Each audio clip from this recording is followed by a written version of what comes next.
Okay, so the first question is of June 2010, P1, question number 23.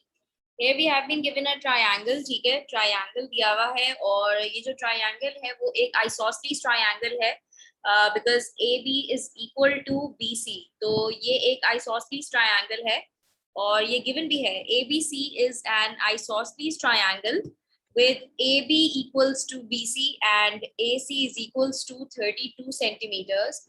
Using as much information from the table as is necessary, calculate AB. ठीक है, आपको A B की value find करनी है, but before I move on I want to know the page number of the booklet जिसके अंदर ये पास papers पे दिए हुए questions.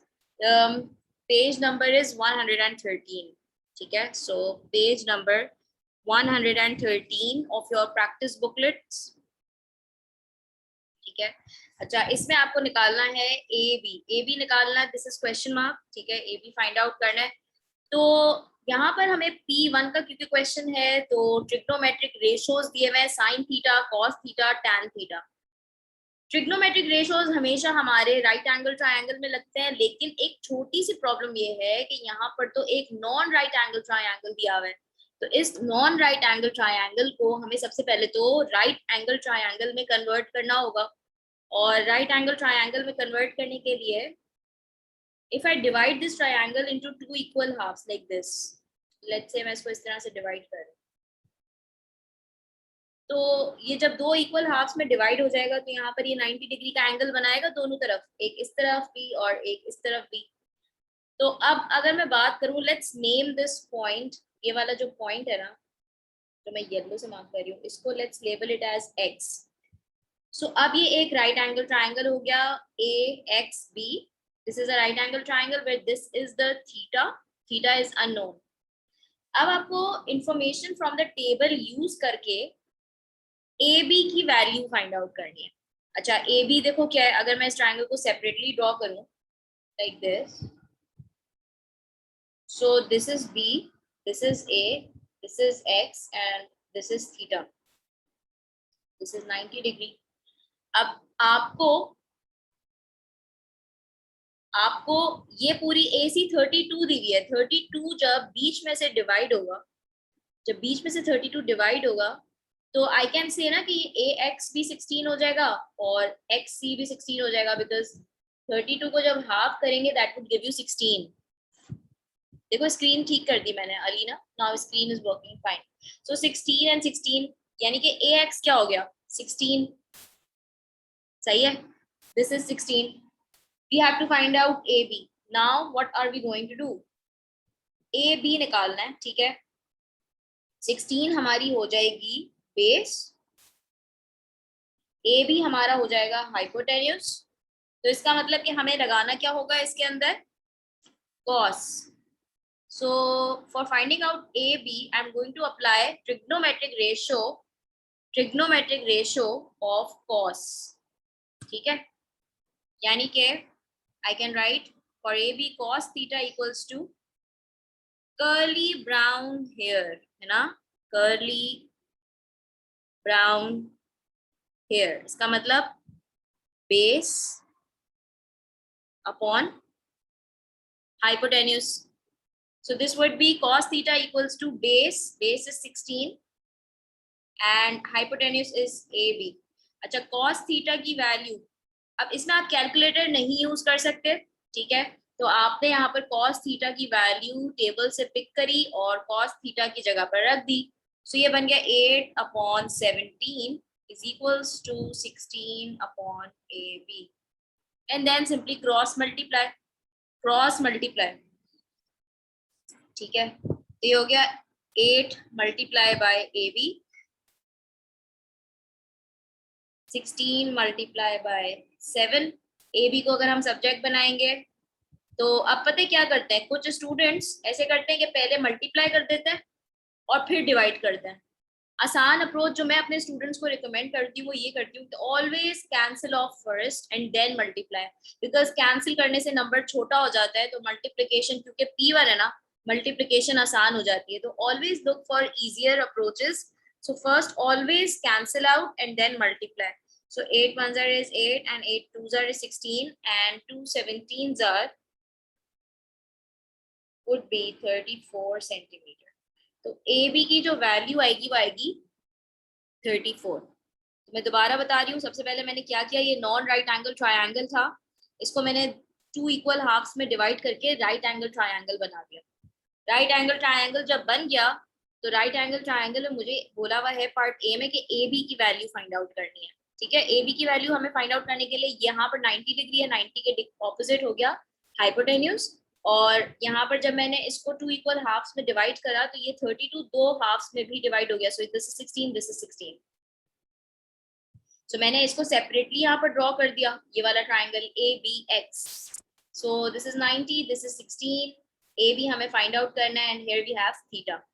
So we applied curly brown hair cos वाला रेशो, और हमने यहाँ पर रखा cos theta equals to 16 upon A B, और कॉस थीटा की वैल्यू हमने टेबल से पिक करी। और मैं आपको एक बात बता दूं कि ये वाले क्वेश्चंस जो होते हैं ना, इसके बड़े हाई चांसेस होते हैं। ठीक है, ये आप लोग का जो टेस्ट प्लान लास्ट टाइम हुआ था उसमें भी ये क्वेश्चन आया था।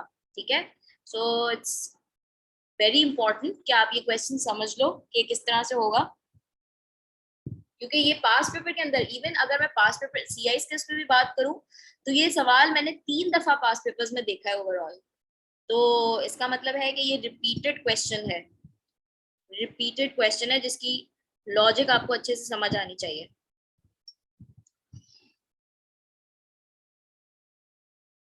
इसमें फिर हमने सारी वैल्यूज पुट करके ए बी को सब्जेक्ट बना लिया, तो ए बी की वैल्यू आ गई 34।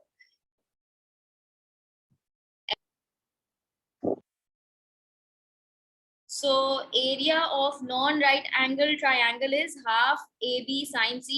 आप सबने ही, काफी लोगों ने ये गेस कर लिया था, बिल्कुल सही। और अब हम इस वाले पार्ट में एरिया ऑफ ट्रायंगल ABC कैसे निकालेंगे, देखते हैं। ABC, देखो, area of triangle ABC is this non right angle triangle.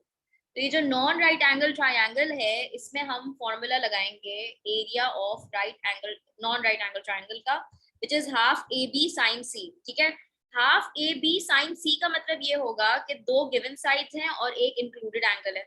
2 given sides में अगर मैं बात करूं तो देखो, ए बी भी हमने निकाल दिया है, ए बी हमने क्या निकाला है 34, ए सी हमें दिया हुआ है 32, लेकिन हमें थीटा तो गिवन नहीं है, we don't know the value of theta. सही है, अब क्या करें, हमें तो साइन थीटा लगाना है, ऐसा ही फॉर्मूला है ना। अगर मैं यहाँ पर लगाती हूँ हाफ ए बी साइन सी, तो इसमें 32 टाइम्स 34, और इंक्लूडेड एंगल यानी कि ये एंगल जो 2 गिवन साइड्स के बीच में आ रहा है, ये तो वो होगा sine theta. Half A B sine theta होता है। साइन थीटा की जो वैल्यू है वो हम यहाँ टेबल से पिक कर सकते हैं, ये हमें गिवन है ना 15 अपॉन 17। सो हम यहाँ पर sine theta 15 upon 17 plug in कर देते हैं। सो ये बनेगा half into 32 into 34, sine theta हो जाएगा 15 upon 17। Now let's cancel it of, और फाइनल आंसर इसका निकाल लेते हैं। P1 है, please do not use calculator, ये P1 का क्वेश्चन है। तो 2 और 34 कैंसिल हो गया, ये हो गया 17, 17 और 17 देखो कैंसिल हो गया, तो बच क्या गया 32 मल्टीप्लाई बाय 15। 32 मल्टीप्लाई बाय 15 करके मुझे जरा बताओ आंसर क्या आ रहा है, वो हमारा एरिया हो जाएगा। विदाउट कैलकुलेटर करो, 32 multiply by 15, 3 1 is 3, 2 5 is 10, 2 1 is 2, 3 5 is 15, 17, तो ये हो जाएगा 17, and final answer would be 480। सो क्या आप सबका 480 आ रहा है मल्टीप्लाई करने के बाद?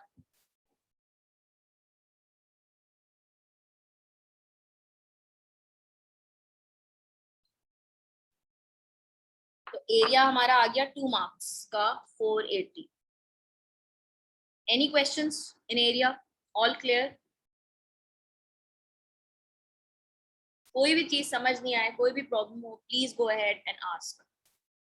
एरिया किस तरह से निकाला?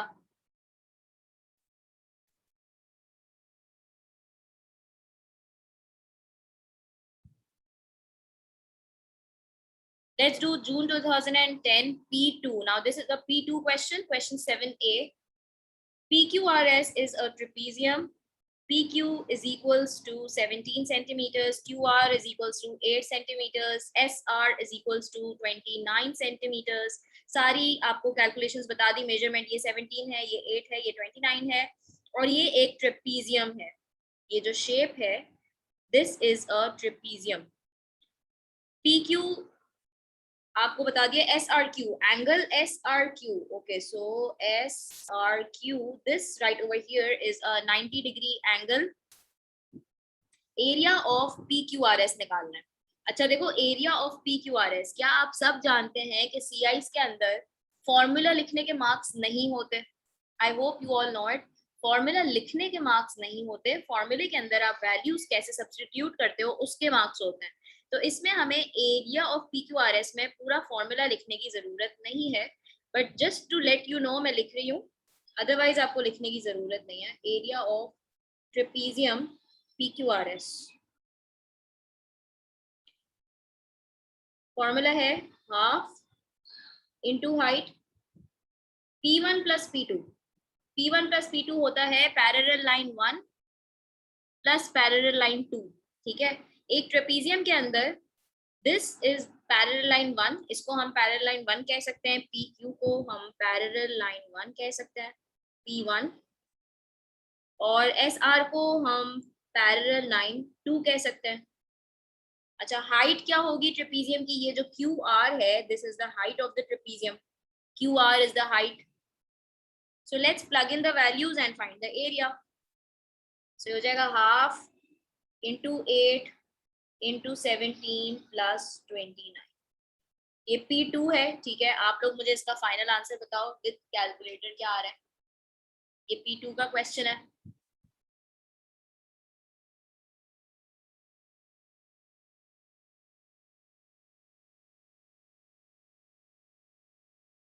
क्या आंसर आ रहा है?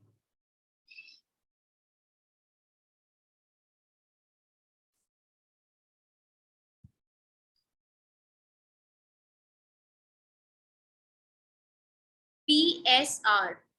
PSR. Okay, we have to find out the angle. ये जो सिंबल दिया हुआ है ना, इस सिंबल को हम कहते हैं एंगल.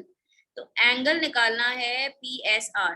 अच्छा, जो सेंटर में लिखा होता है ना, यहाँ पे ये S सेंटर पे लिखा है, तो हमें S का एंगल निकालना है. एंगल S निकालना है PSR. So this right over here, this is the angle that we have to find out in part 1. Part 2, sorry, ये part 2 है, मिसप्रिंट हुआ. ठीक है, तो अब PSR निकालने के लिए देखते हैं क्या कर सकते हैं. देखो, ये एक ट्रेपीजियम है. PSR ये वाला एंगल है, दिस एंगल. ठीक है, अगर मैं लेट्स से इस ट्रेपीजियम को इस तरह से डिवाइड कर दूं, तो ये एक रेक्टेंगल और एक राइट एंगल ट्रायंगल बन जाएगा. ये देखो, ये एक रेक्टेंगल बन गया और ये एक राइट एंगल ट्रायंगल बन गया. अगर मैं PSR ये वाला एंगल निकालने के लिए इस राइट एंगल ट्रायंगल को कंसिडर करूं, लेट्स से मैं इसको नाम दे रही हूँ M. सही है, ये मैं जो भी काम करूंगी ना, ये मैं अपने क्वेश्चन पेपर के ऊपर करूंगी. CIs के अंदर अगर इस तरह का क्वेश्चन आ जाए जिसमें आपको फिगर को ब्रेक करना होता है, तो ये आप अपने क्वेश्चन पे कर सकते हो, क्वेश्चन पेपर पर पेन से कर सकते हो डायरेक्टली. तो अब आप इस राइट एंगल ट्रायंगल को जब कंसिडर करोगे, तो आपको पता है कि आपको ये एंगल निकालना है. ठीक है, ये 90 डिग्री है, दिस इज 90 डिग्री. और अगर QR 8 है तो PM भी 8 होगा.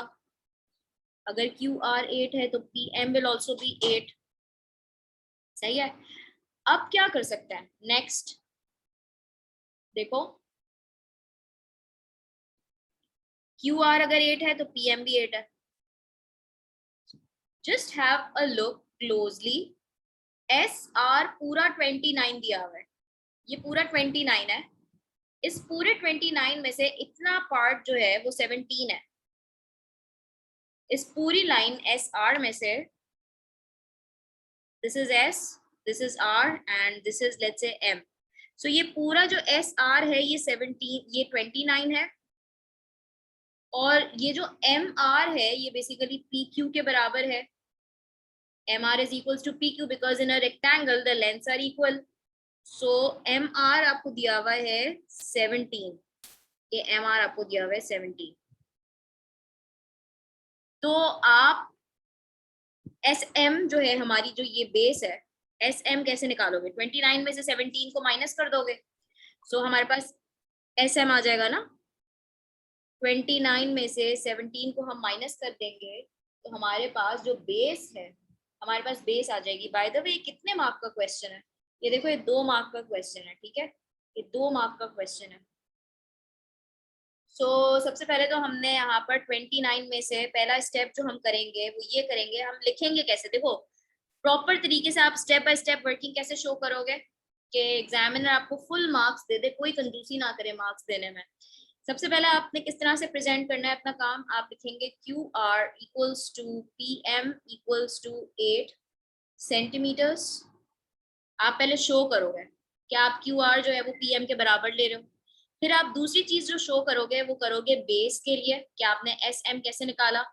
तो आपने SM निकालने के लिए 29 में से 17 माइनस करा तो आपके पास आ गया 12 centimetres. Now let's find out the angle S that we have to find out. So this is the triangle. अब तो बहुत काम आसान है. ये 90 डिग्री बन रहा है और ये है S, ये है P, ये है M. This is 8. SM है 7, 12. ये वैल्यू निकालनी है. कौन सा ट्रिग्नोमेट्रिक रेशियो लगाऊं? Who will tell?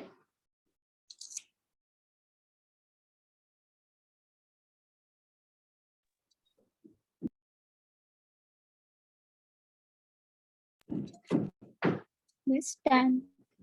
tan लगाऊंगी. अच्छा अरिश भाई ये बताइए कि ये 8 है, ये क्या चीज है? कौन सी साइड है? परपेंडिकुलर है, परपेंडिकुलर और बेस. और ये है बेस. तो हम tan लगाएंगे. ठीक है, we have to apply tan. Very good. So tan angle का नाम है PSR इक्वल्स टू, देखो था ना ये टिल पेंटेड ब्लैक. सो यहाँ पर हो जाएगा आपके पास परपेंडिकुलर 8 है और जो बेस होगा दैट इज 12. एंगल निकालने के लिए हमेशा, मैंने आपको बताया है, हमेशा आपने इनवर्स लेना होता है. You have to take out the inverse. So inverse करेंगे और आपके पास एंगल आ जाएगा. इनवर्स का सिंबल होता है ट्रिग्नोमेट्रिक रेशियो के ऊपर एक छोटा सा -1 का पावर. ये -1 की पावर आ गई और फिर आपने ब्रैकेट ओपन किया और लिख दिया 8/12.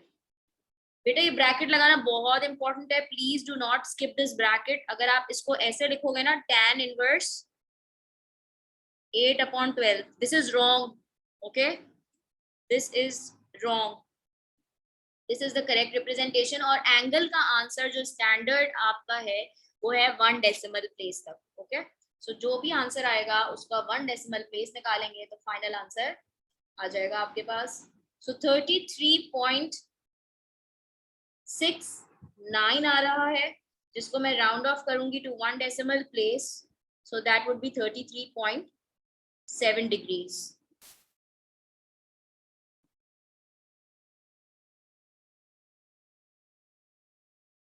थर्टी 34 नहीं हो सकता ना. 34 कैसे होगा? 34 तो 2 सिग्निफिकेंट तक हो गया. 1 डेसिमल प्लेस का मतलब होता है कि 1 नंबर आफ्टर द डेसिमल आना चाहिए. 1 नंबर आफ्टर द डेसिमल आना चाहिए. देखो यहाँ पर हमारे आंसर में 1 नंबर आफ्टर द डेसिमल.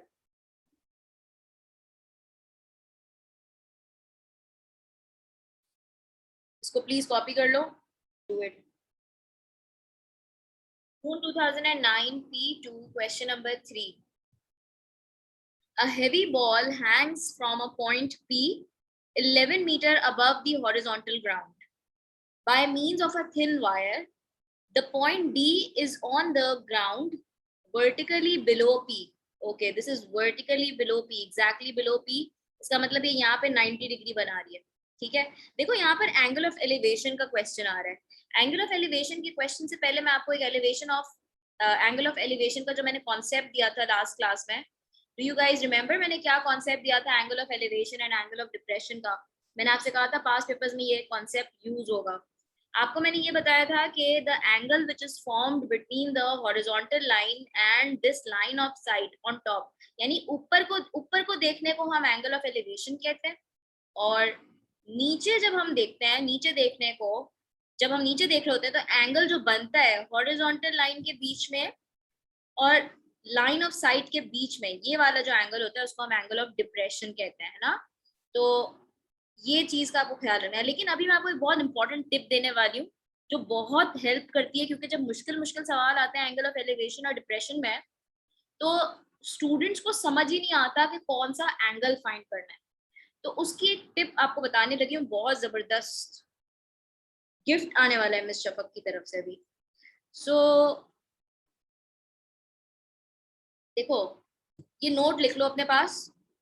जो फ्रॉम के बाद लेटर होता है ना, फ्रॉम के बाद जो भी लेटर होता है, ठीक है, फ्रॉम के बाद जो लेटर लिखा हुआ होता है उस पर आप हमेशा बनाते हो एक हॉरिजॉन्टल लाइन, उस पर आप हमेशा एक बनाते हो हॉरिजॉन्टल लाइन, ठीक है। और ऑफ के बाद जो लेटर होता है ना, उसके उस पर आप बनाते हो हमेशा एक स्लांट लाइन, उस पर आप हमेशा क्या बनाते हो, एक स्लांट लाइन। सही है। अब इस चीज को अगर तुम लोग याद रख लोगे ना, तो तुम लोग को एंगल फाइंड आउट करना कि कौन सा एंगल एग्जामिनर पूछना चाह रहा है, वो फाइंड एंगल करना बड़ा आसान हो जाता है। आपको बोल दिया है कि एंगल ऑफ एलिवेशन निकालो ऑफ P फ्रॉम B। तो सबसे पहले तो P क्योंकि ऑफ के बाद है तो हम P पर एक स्लांट लाइन अपना रूलर रखकर बना लेंगे और उसको हम ज्वाइन करेंगे B के साथ, ठीक है। B के साथ हमने उसको ज्वाइन करा। हॉरिजॉन्टल लाइन B पर बनाने की जरूरत नहीं है क्योंकि B पर हॉरिजॉन्टल लाइन ऑलरेडी बनी हुई है, सही है। तो B पर हॉरिजॉन्टल लाइन क्योंकि ऑलरेडी ड्रॉन है, I am not redrawing it. Once you will make the slant line on P and join it with B, you have got a right angle triangle. Right angle triangle जिस moment आपके पास यहाँ पर आ गया, देखो D जो था वो vertically below P था, तो इसका मतलब कि D पर 90 डिग्री एंगल बनेगा। This is vertically below. मैं डिस्कनेक्ट हो गई थी, एक दफा वापस बताइएगा। मैं आपको बता रही हूँ दोबारा से, नो प्रॉब्लम। सबसे पहले मैंने आपको अभी एक बहुत इंपॉर्टेंट टिप बताई है कि आपको कैसे पता चलता है कि एग्जामिनर कौन सा एंगल आपसे पूछना चाह रहा है। आपको इसमें कोई एंगल मार्क करके तो नहीं दिया हुआ, बस बोल दिया कैलकुलेट करो एंगल ऑफ एलिवेशन। तो हमेशा एंगल ऑफ एलिवेशन और डिप्रेशन के क्वेश्चन में ना एग्जामिनर दो वर्ड यूज करता है, एक होता है ऑफ और एक होता है फ्रॉम, हमेशा होता है, ठीक है। एंगल ऑफ एलिवेशन और डिप्रेशन के साथ ये दो वर्ड्स हमेशा होते हैं। जो लेटर ऑफ के बाद लिखा होता है आप उस पर एक स्लांट लाइन बनाते हो, और जो लेटर फ्रॉम के बाद लिखा होता है उस पर आप एक हॉरिजॉन्टल लाइन बनाते हो। जब आप ये चीज करते हो तो आपको एंगल लोकेट करना बड़ा आसान हो जाता है। कैसे? एंगल जो बनता है, मैंने आपको ऊपर की डेफिनेशन में ये बताया था कि एंगल ऑफ एलिवेशन जो होता है it is between the horizontal line and the line of sight. So the angle that is between the horizontal line and this line of sight is this angle right over here. So angle between the horizontal line and the line of sight is this angle that we have to find out. कुछ students ये angle ले लेते हैं जिसकी वजह से मसला हो जाता है, ठीक है। horizontal line और slant line के बीच में यही angle एक बन रहा है। So this is the angle that we have to find and not this, okay? So angle को locate करना सबको समझ आया? ये वाला एंगल हमें फाइंड करना है जो B पे बन रहा है। अब देखते हैं किस तरह से, अब तो बड़ा काम आसान हो गया। If I draw a triangle, right angle triangle like this, बेटा मेरे साथ साथ ट्रायंगल्स भी बनाने हैं आपने, ठीक है। हर पार्ट में आप अलग से ट्रायंगल बना लो, आपको सॉल्व करना आसान हो जाएगा, आपके लिए कभी कैलकुलेशन में मिस्टेक की गुंजाइश नहीं बचेगी। साथ साथ स्मॉल स्मॉल ट्रायंगल्स बनाते जाओ। ये हो गया P, ये हो गया D, ये हो गया B। ये वाला एंगल हमें फाइंड करना है, ठीक है। और अब तो आप आराम से ट्रिग्नोमेट्रिक रेशियो निकाल कर सकते हो। सो ट्रिग्नोमेट्रिक रेशियो इसमें हमारा ये देखो, ये हमें दिया हुआ है परपेंडिकुलर, ये हमें दिया हुआ है बेस। सो tan एंगल का नाम होगा PDB is equals to 11/4. Let's take tan inverse. यहाँ 1 मार्क आपको मिल गया और अब आप इसका आंसर निकाल लो एंगल PDB का. tan इनवर्स ब्रैकेट में लिखना 11/4 bracket close and find the answer on the calculator. So this would be 70.01, which would be 70.0. One decimal place तक. Yes, any questions? 70.0 degrees. अच्छा, अब मुझे एक बात तुम लोग ये बताओ कि ये जो 70.0 लिखा है मैंने, ठीक है, इसको मैं डायरेक्टली 70 डिग्री भी तो लिख सकती थी. क्या फिर मेरा आंसर सही माना जाता है, गलत माना जाता? गलत. रीजन?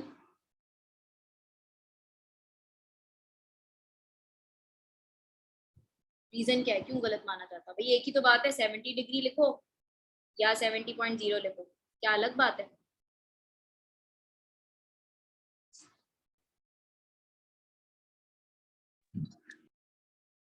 हाँ PBD होगा, सॉरी ये PBD होगा. B would be in the centre. Thank you Hazra, ये B सेंटर में होगा. PBD, ठीक है, B सेंटर में होगा. गलत इसलिए माना जाता है क्योंकि आपको हमेशा 1 डेसिमल प्लेस तक आंसर देना होता है. तो 70.0 ही आप इसी फॉर्म में दोगे, 70 डिग्री नहीं दोगे. 1 डेसिमल प्लेस तक आंसर देना होता है एंगल का. सही है. पार्ट शफाक, मैं आपको यही बोलने वाली थी, लेकिन मैंने बोला शायद ही गलत भी तो हो सकता है रीजन. सही. आगे बढ़ते हैं पार्ट 2. क्या पार्ट 1 सबने कॉपी कर लिया? सबको समझ आया?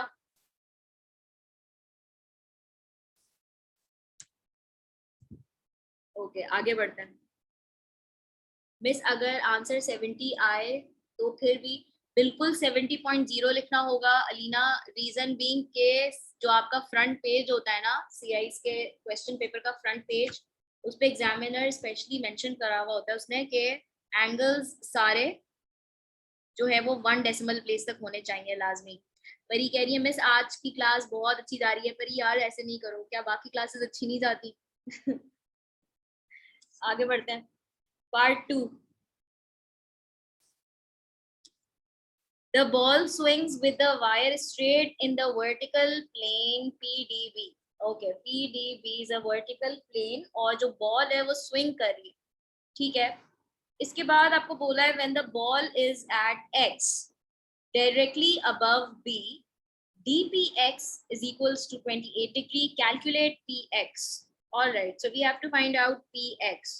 So this is the question mark px that we have to find out. देखो एक ट्रेपीजियम है, ट्रेपीजियम को मैं डिवाइड कर दूं अगर तो राइट एंगल ट्रायंगल बन जाएगा. अगर मैं इसको ऐसे डिवाइड कर दूं तो ऊपर एक राइट एंगल ट्रायंगल बन जाएगा, ठीक है. मुझे px फाइंड आउट करना है. अगर db4 है, let's say this point is m, सो मैं कह सकती हूँ ना कि अगर db4 है जो कि mx के इक्वल होगा तो वो भी 4 सेंटीमीटर्स. अच्छा, मेजरमेंट सेंटीमीटर में नहीं दी हुई, कोई मेजरमेंट नहीं दी हुई है ना, सिर्फ 4 दिया हुआ है, ठीक है, तो 4 लिख देंगे. और आपको px निकालना है. अच्छा, अब देखते हैं क्या क्या चीजें हम कर सकते हैं. px निकालने के लिए सबसे पहले तो आप नोट करें कि आपको ये वाला एंगल 28 दिया हुआ है. दिस इज 4, आराम से हो जाएगा. दिस इज 4, ठीक है. राइट एंगल ट्रायंगल ड्रॉ करते हैं. राइट एंगल ट्रायंगल में आपको दिया हुआ है ये P, ये M, this is X, this is 28 degrees, this is 4, ठीक है. हाइपोटेन्यूज फाइंड आउट करना है. ट्रिग्नोमेट्रिक रेशियो लगा सकते हैं. हाइपोटेन्यूज निकालना है और ये जो 4 है ये परपेंडिकुलर है because it is opposite to the given angle. So ये हमारा लग जाएगा sine because some people have, so हमारा यहाँ पर लगेगा sine. This is perpendicular and this is hypotenuse. So sine theta, और साइन थीटा में हमारे पास एंगल है 28 degrees. perpendicular is 4 and hypotenuse is px. So let's swap. So ये हो जाएगा px equals to 4 upon sine 28 degrees. Final answer px का क्या आ रहा है? 8.5202. 8.5202, जिसको हम राउंड ऑफ करेंगे 3 सिग्निफिकेंट फिगर्स, सो 8.52 आंसर आ जाएगा. मीटर्स में दिया हुआ है. Okay, we have been given the measurement in metres, so यहाँ भी हम 4 के साथ मीटर्स लगा सकते हैं. हाँ, 8.52 आ रहा है. ठीक है, पार्ट ए सबने सॉल्व कर लिया. पहले सॉल्व करो, फिर मैं आगे बढ़ूंगी एक्स बी पर.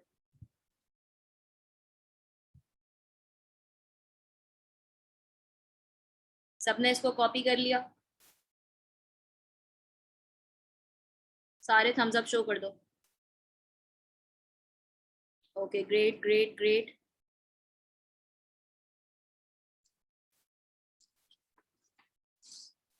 Let's find out X B. किस तरह से कर सकते हैं? Any idea? एक्स बी कैसे निकालें? सो करना है, देखो मैं बताती हूँ. सबसे पहले तो X B is a vertical line, जो कि हमें अब यहाँ पर पार्ट बी में निकालनी है, जो कि 3 मार्क का क्वेश्चन है. ठीक है, it's a 3 mark question. So X B निकालने के लिए आप सबसे पहले देखो, you have been given PD. PD is given as 11. पीडी आप 11 निकाल के आज दिखा, ये गिवन है. अगर आप पीएम निकाल लो, ठीक है, you can find out PM by considering this triangle PMX. If you find out PM, considering the triangle PMX and applying the trigonometric ratio, you can find out PM. And once you will find out PM, you can subtract PM from PD in order to get MD. और जो MD होगा वही आपका XB हो जाएगा. कैसा? चलो, अब ये सारी बात जो मैंने अभी कही है मैं आपको सॉल्व करके दिखाती हूँ. आई एम सेइंग दैट कि सबसे पहले तो आपका जो टारगेट है वो है PM.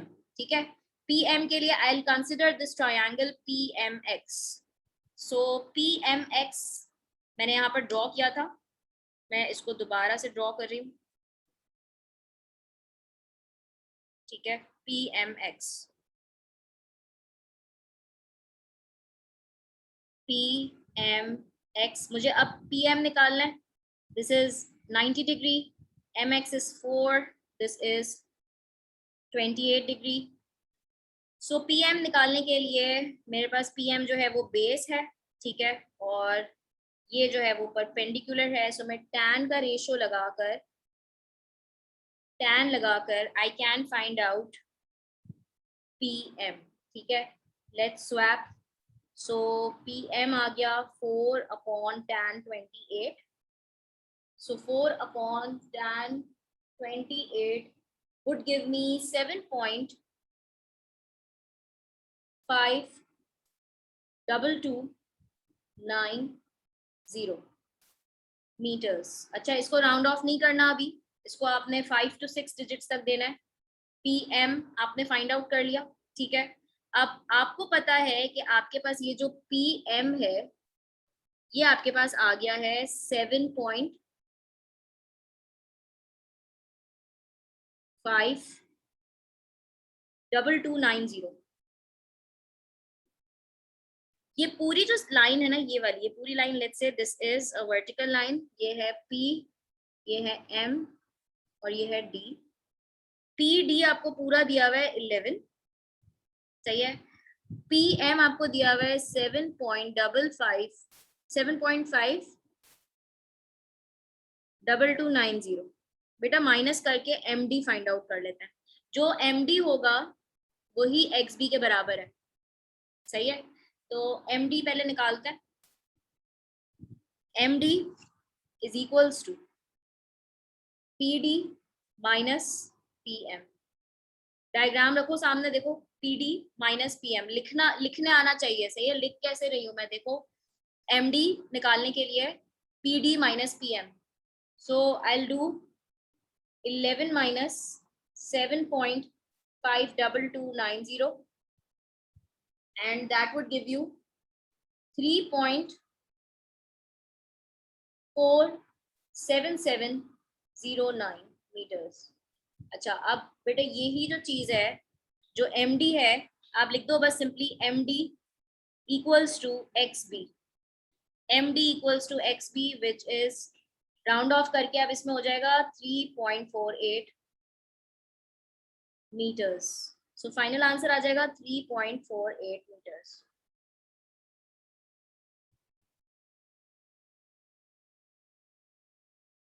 That's your final answer. क्या किया हमने सबसे पहले?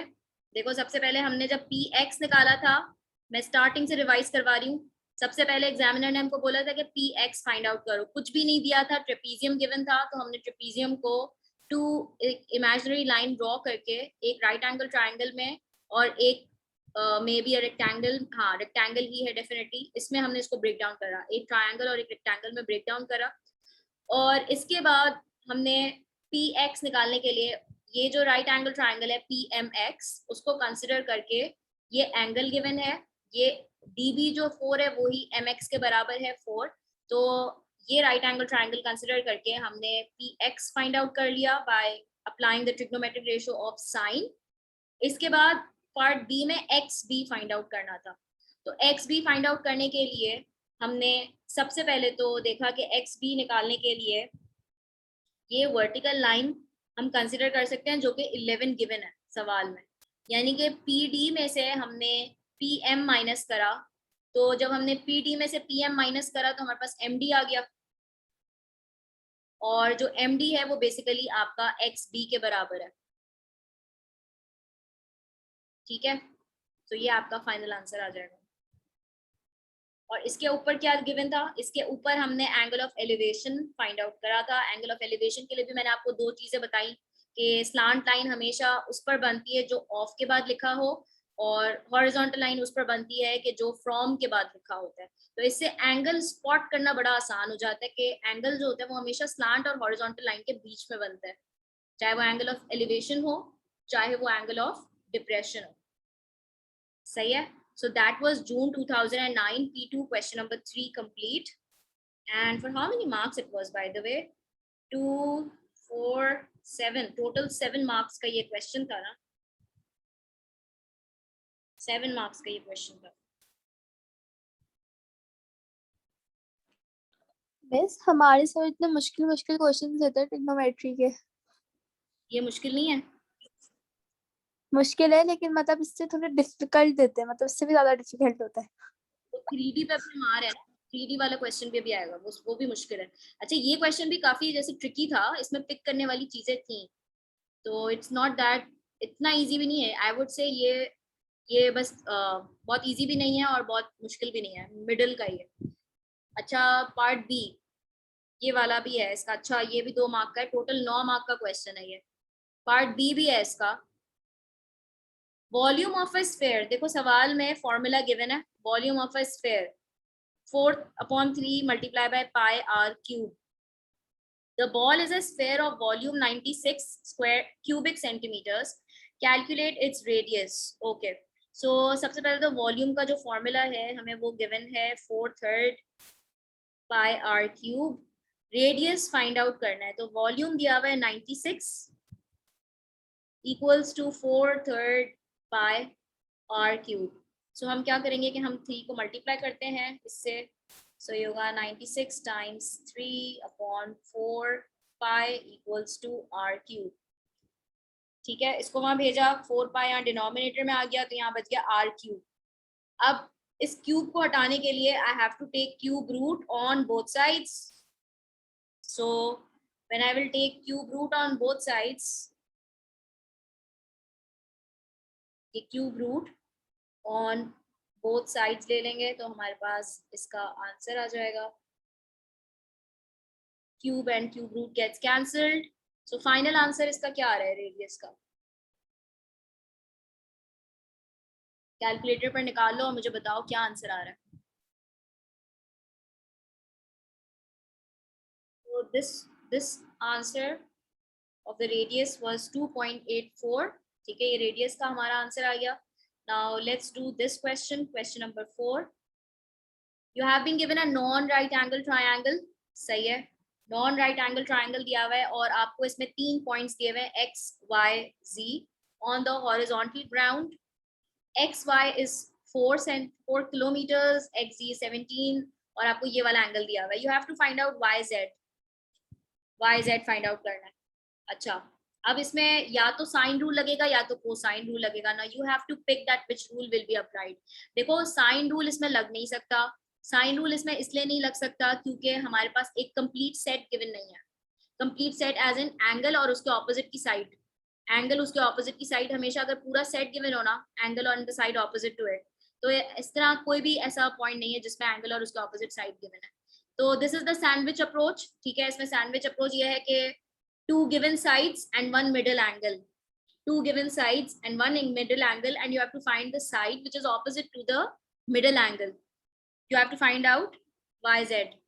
So you have to apply cosine rule in this case.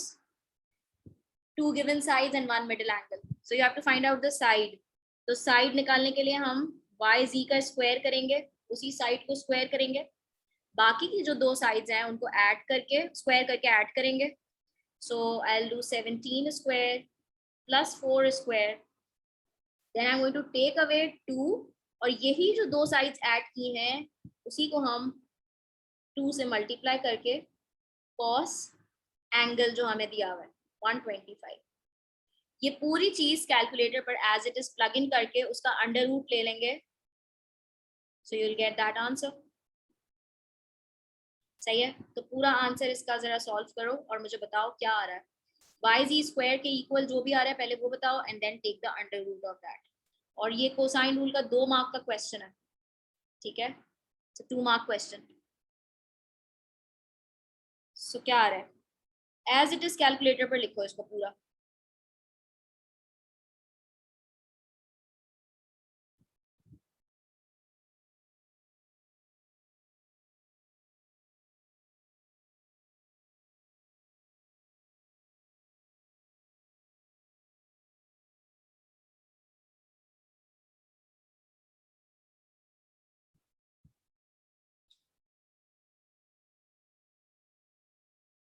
Miss इसका जो आंसर आ रहा है मिस,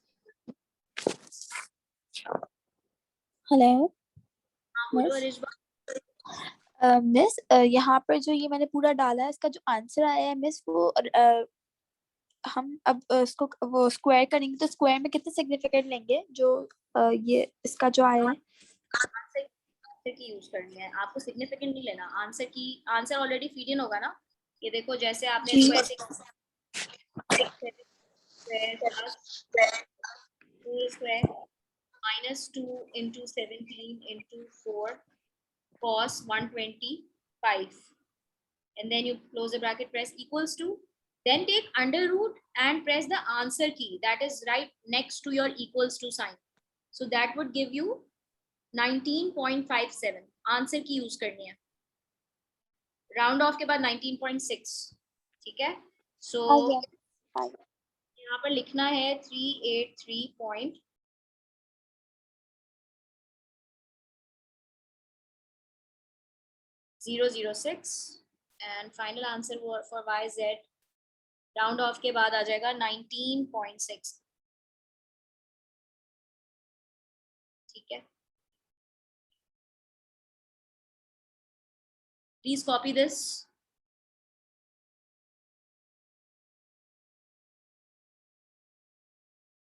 सबने कॉपी कर